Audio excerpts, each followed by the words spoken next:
Okay, it's recording now. So, welcome back to another episode of Profit Without Panic. Today we're joined by Gráinne O'Regan, who is a business coach and helps female founders mostly in Ireland with their businesses. Gráinne, you're very welcome today. Do you want to tell us a bit more about you and your business? Thanks so much, Amelia, and delighted to be here. And yes, as you mentioned, I'm a business coach and I primarily support female coaches and service providers to communicate the value of what they do so that they can attract more of their dreamy, ideal clients and fill their offers so that they can generate more revenue. And I love how you call your podcast, profit without the panic. And I think I focus on sales without the panic. And I think, as a business owner myself, I know what that feels like. So I'm very much focused on coming from lived experience, Amelia, of what that feels like and helping coaches kind of see what's in the gap in terms of their messaging, their positioning, and their strategy so that they can grow their recurring revenue without that panic. I love that. And how long have you been in business yourself? Yeah, so I started off it was September 2021, and I got my first paid client actually, Amelia. It was last month, 4 years ago. Oh, So wow. so it was January 2022 when I signed my first paid client. So I kind of started the business September 2021. When I say the business, I started on Instagram and put myself out there as a business owner, started like doing master classes. And then I remember distinctly, I was at the beach, I drove home and somebody sent me a message saying, I just sent you an email, I'd love to work with you. So yeah, that was 4 years ago last month. Wow, congratulations. Yeah, thank you. Where did you come from before that? Like Yeah. what brought you to having your own business and what was your background before that? Yeah. So, like so many people, I think the COVID pandemic was a big, I suppose, lever in me moving into entrepreneurship. And I suppose previous to that, I had an almost 20-year career. I was just short of 20 years, Amelia, in the corporate world, primarily in the area of food. So, food retail and food service. And throughout my 20-year career, it was very much focused on strategy, on planning, on forecasting, demand planning, and working up to leadership level in that role. And I worked primarily with a company here in Ireland that people may not remember, but it was called Superquin. And then I went on to work with SuperValue, Musgrave, etc. And I had an amazing career, Amelia. Like I loved the work that I did. If I'm honest, I was probably addicted to work, Hmm. overworking, burnt out twice. Wow. Both times, what's really interesting was after I returned after mat leave. I have two daughters, so I burnt out I went back after my first daughter. I was made redundant from a role. I was the breadwinner in my family and it really hit my confidence hard. So of course, what did I do? I went into overwork and burnt myself out. And then the second time was when I went back. I was lucky enough that I got a job within the company. I stayed and I returned after my mat leave. But then it was like two children, not just one. I was actually commuting further. The role was a very demanding role. And again, of course, I went into overwork mode and burnt out a second time. And that was in 2015. And I kind of started in 2013 when I burnt out the first time, looking at personal development and really understanding what was underneath my overworking. And I can't be the only mother. I can't be the only mum who's a breadwinner, who's in a leadership role, who's managing it all. And I started to look at how I was leading myself and looking at personal development. You can probably see all the books behind me. I'm a Mm. big personal development junkie. And as I did, I got fascinated by it. And so I've been in the personal development world since 2013, and I became a personal development trainer in 2018. Very, very grateful. The company I worked with, they brought in a program to help the culture of the company, and they Mm. chose a number of people to be personal development trainers, and I became one of them. So I started to really lean into that and then coaching. And then, of course, the pandemic came along, and that really showed me a different side to life, Amelia. And I quite often say this, and every time I say it, it's hard to say. I realized I did not know my children. My Mm. children were then 7 and 4, and I was at home. I was working from home, which I never did in my job up until then. It wasn't the done thing. I wasn't commuting. Yeah, the homeschooling was hard, but oh my goodness, to just be around them. And I just vowed to myself, I'm going to change how I'm working and how I'm operating. And so led to me. I found I loved personal development. I loved coaching. I trained as a personal development trainer. Then obviously I did life coaching. So I did that in 2021, became a life coach. When I started my business, it was primarily women in corporate who were in leadership roles with burnout because I had that experience. Going back to what I said earlier, I always come from a place of my lived experience. Mm, And it just felt amazing. And I built the business alongside my job. A lot of people go, you're nuts, you're crazy. Why would you do that? But I loved it. I really loved it. And I learned how to lead myself as a leader in my corporate job, in my personal life, but also in my business as well. And as I did that, come 2023, what I found was there was a lot of women in business coming to me because, as you and I both know, Amelia, like leading yourself in business is one of the hardest things you'll ever do. Like it's hard in corporate, but when you go out on your own, and so many women were coming to me, how are you doing it? How mm, are you? Like I'd reduced down, I was on 4 days in my corporate job. I'd actually gotten a promotion, had increased my take-home pay in my corporate job, and was building my business all at the same time. And I did that for a year and a half. Um, and I help women now who are in businesses, and that's why I pivoted to working with women in business because I had the strategy and the planning background as well as the personal development. And then obviously the marketing and the sales, because I think so many women struggle with this. That was one of my biggest struggles. So when I started to learn how can I do this in a less icky and salesy way, women were asking me, how do you do this? And so I started working with women in business, which I've been doing for almost 3 years now. I've got a mastermind which will be 2 years old this month actually, which I love. So that's kind of a whirlwind of where I started and how I came to be yeah. here today, Amelia.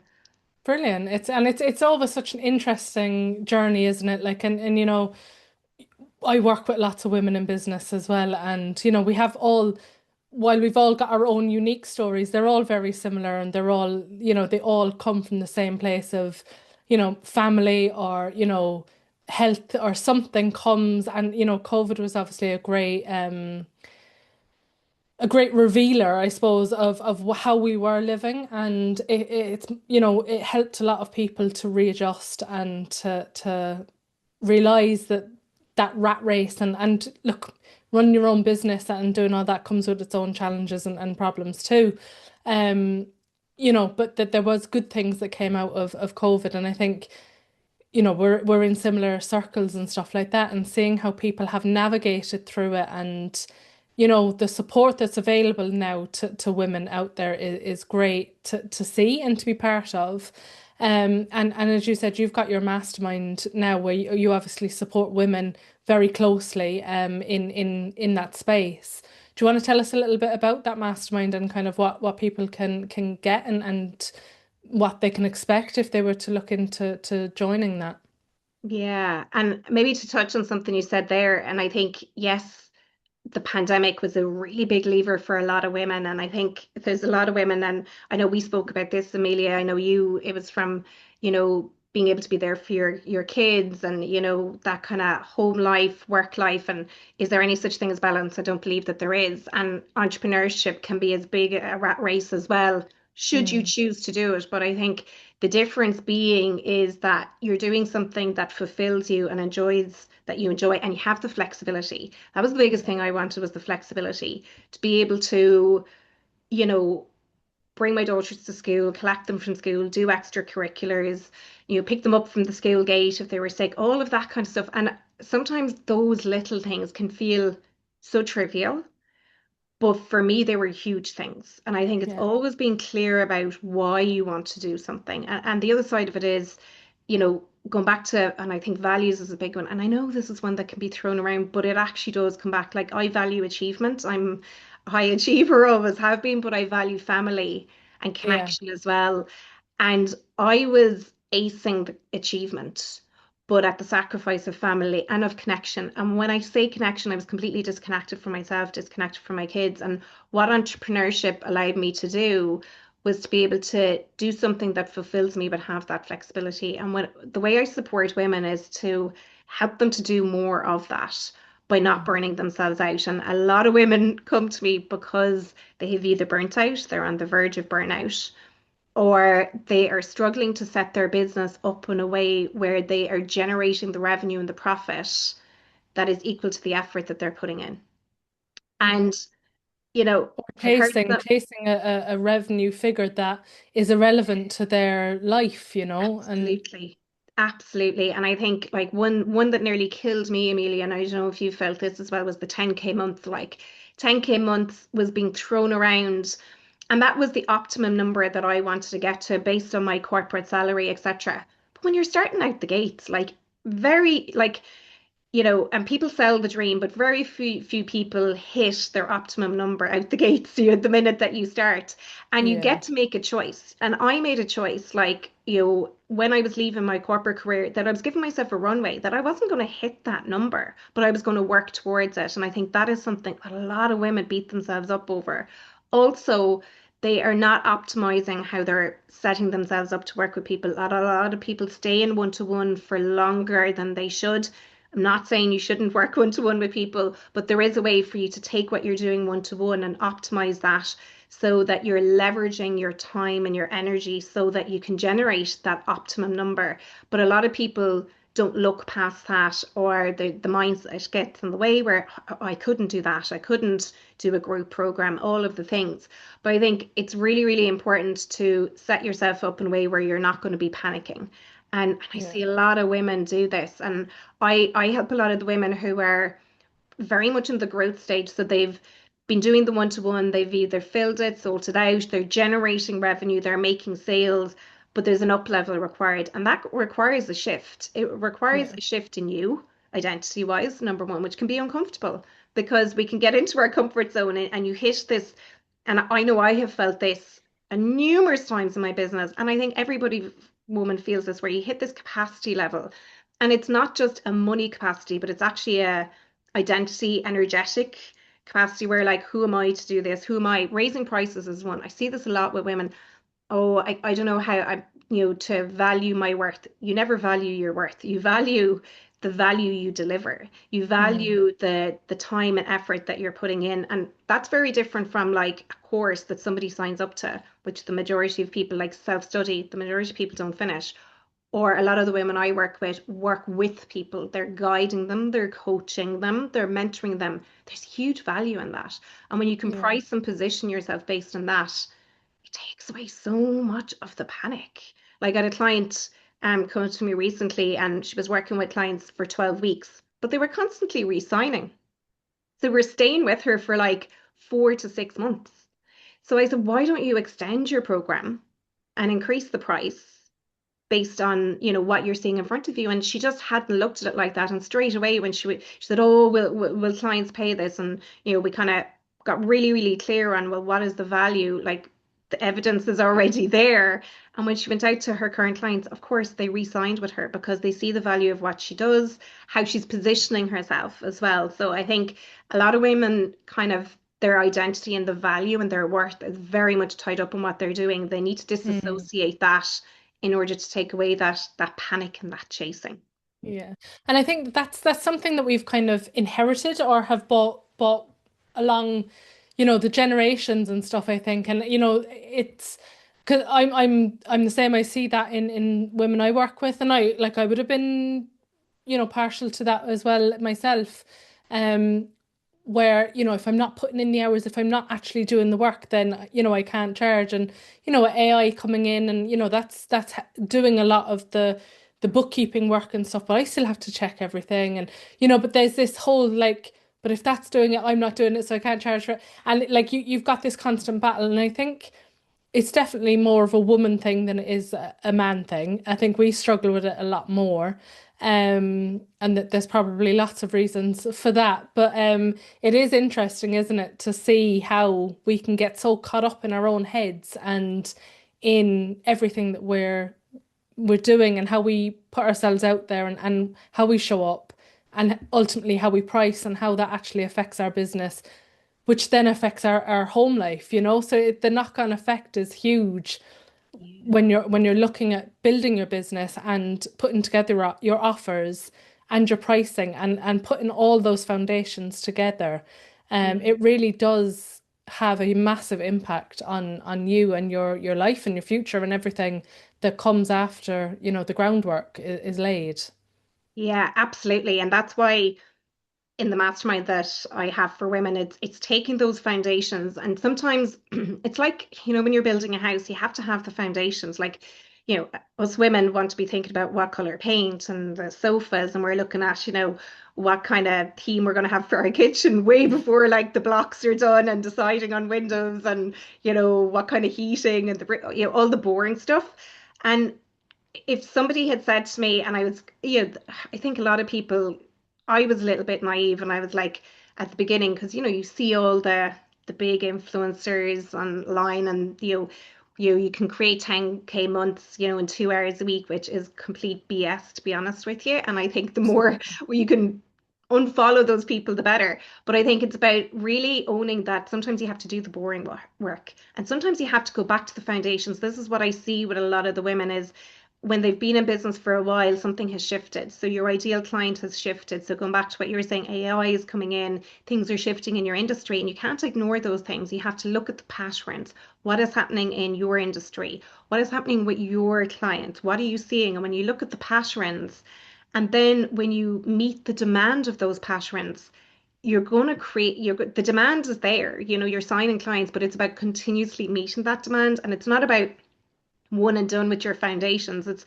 like in your house, you have to like upgrade windows, or maybe the boiler needs to be done, or whatever it is in your house. You can't forget about the foundations, because that's what supports you day to day. And that's what takes that panic away. And that's what I support a lot of women with, who are like, moving into group, or maybe they're doing, a lot of women I work with are doing in person, where they want to move online as well, which can it's not as big a transition as people realize, but sometimes there's that fear holding them back. And something you said, Amelia, is we all have different operating styles, and something I very much believe in is leaning into and leveraging your energy and what you're good at. And everybody's different at different stuff. Like, you're an accountant, so, and I did accounting as well. I did management accounting. And so our brain is wired towards data and analyzing things, whereas other people are more, you like, nurturers, and they're more empathetic and intuitive. And then other people are very energy, like when you go to like an in-person event, you meet somebody on Zoom, and they're just, you feel their energy, you Feel hear it. them before you see them, they're high energy. And then other people are very decisive, very driven. And I always look at the person that's in front of me and get them to leverage that. But also when it comes to sales, don't forget about the other people. So if you're a big analyzer person, and so you're calling out all the everything you do, you might forget about the person who needs to feel the energy, or who needs to feel a little bit more supported. And the big thing I do with a lot of women is buyer psychology is so important, but understanding your own number one, and really leveraging that, but then looking at your blind spots and what's in the gap in your messaging. Because a lot of women that come to me, they're selling one way, which is the way they buy, but there are Mm. other people who buy in different ways as well. But really owning who you are, and when you do that, the everything It's a just game follows changer. from that. You put the strategy in place, and it will follow from that. Absolutely. And it's something that I've gone through in the last few months. Like, that's the kind of journey that I've been on, is stripping everything back, going back to basics. Really, I've been in business 3 years myself. So, I'm at that stage where I was getting to where I wanted to get to, and then but everything felt kind of not fragmented, but I was stretching myself all over the place, and I was trying to do everything and be everywhere. And for the last couple of months, I've just stripped everything back, and like, it's this and that's it. And just to get those foundations really bedded in, because while I had the groundwork done, I was constantly like putting bricks on top of things, and not cementing them down, and now I'm stripping it all back, and from figuring out my money, the numbers, and exactly where I'm trying to get to, and not just looking for this random figure that I've plucked from somebody's Instagram page, or whatever, that it's actually a real meaningful number for me and for my family, and it was going to allow us to do what we want to do. And having that clarity has allowed me to build that business around me and my strengths, and stuff like that. And it is so important, and it has been such a game changer for how I feel and how I'm showing up both at home and at work. It's such an important piece of work that we need to do. So it's great that you have a mastermind that focuses really just on that, you know. It's Yeah. really important. Yeah. And that's something I did in my business last year, which is why I say it's never a one and done. Like I had come into 2025 with this clear pathway, a funnel, a way for people to come in to work with me and then ascend into my mastermind. And halfway through the year, Amelia, I went, this doesn't feel good. I was feeling stretched, exactly as you said. Kind of started following a strategy that, the coaching industry talks about a lot, but I'm a big connection. I said value is one of my values. And what I realized was I just want to focus on my mastermind. I don't want to focus on two programs because it was splitting my energy Mm, and I couldn't show up as the best version of me. And I had other women in the offer, they were incredible. I was still serving them, but I couldn't sell it. And a big sign is if you're finding it hard to show up, if you're finding it hard to talk about what you're doing, there's often a sign you need to go back to your root, go back to your foundations and make a shift. And when I did that, when I say Amelia, it was like a weight was lifted. It was so much easier to show up. It was so much easier to talk about my mastermind. And when I made that decision, two clients signed up to work with me for a year within the space of 2 weeks because I made the decision. And I think a lot of women feel like I should be doing this, I have to do this. When you stop with the shoulds and you actually look at exactly as you just said, the money that means something to you, what that number actually is for you right now in your season of business and life, and how you want to operate when you go after it from that energy, that's what takes the panic away. And if anyone's in that place at the moment, not to have that fear about, "Oh, I'm going backwards," you're not going backwards. You're actually slowing down to speed up. And a lot of women have that fear. But when you actually take that time to slow down and revisit that, like your messaging, your offers, your pricing, all of that, like it's incredible the energetic shift and the financial shift that you'll start to see. yeah, it's amazing. It has really blown my mind, at how different things have felt and how quickly things have Yeah. gained momentum, where I'm putting my focus. Whereas before I was, as I said, stretch and looking at all different things and nothing was really working and I didn't feel right with anything. And, for me, I much prefer working one to one, which was a great lesson that I learned last year. And, that suits me, that suits how I work. And for now, that's perfect. It doesn't mean I'm going to stay at one to one forever.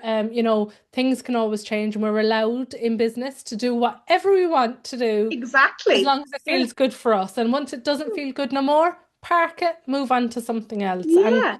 it's really important to be able to give yourself that permission to be you and to just whatever makes you happy. There was stuff I was doing that it was sucking the life out of me.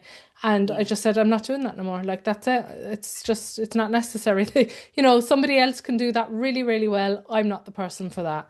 And Oh, love it, Amelia. And I think like that permission slip, and it's hard because as women, it's ingrained in us that, mm, going back to like, we should be following what this person's doing. And this is why we set up our own businesses, was to make those decisions and give ourselves those permission slips. We are the CEO, but can be ingrained, particularly if you come from corporate, stick with something, all of the things. But no, like if it's sucking the energy out of you, let it go. I was the same when I let go of that program, albeit I loved the women that were in it. I was like, it's not, will I go back to having a model like that? Maybe, but I love one to one as well. Like somebody said to me, don't have one to ones in your group. I do offer one to ones in my mastermind because I know that's what best serves my clients.